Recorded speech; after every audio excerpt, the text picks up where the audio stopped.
विजय करंजकर अपक्ष अर्ज भरणार आहेत. ठाकरेंनी उमेदवारी नाकारल्यामुळे करंजकर हे नाराज आहेत. तर विजय करंजकर बोलतायत, आपण थेट जाऊया.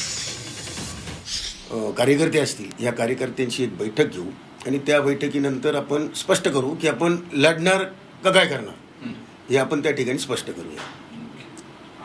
याच्यामध्ये सुरुवातीच्या काळामध्ये तुम्ही म्हणाला होता की मी लढणार आणि पाडणार. एकूणच या सगळ्या काळामध्ये तुमची उमेदवारी कोणत्या कारणासाठी कापण्यात आली असा तुमचा तर्क आहे? नाही, ज्याला आपण म्हणतो की काही लोकांनी असं फिडिंग केलं होतं आणि त्या फिडिंगमुळे काही हा प्रकार घडला आहे का हे तर मी अजून पडताळतोय.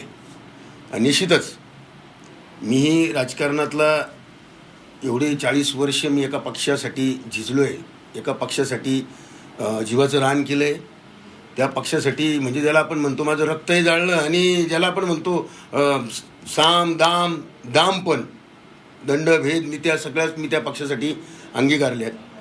येणाऱ्या काळामध्ये निश्चितच आपल्या या सगळ्या गोष्टींचा विचार आपल्याला करावा लागेल आणि पुढचं एक भवितव्य काय आहे त्या भवितव्याचाही पण आपण विचार करूनच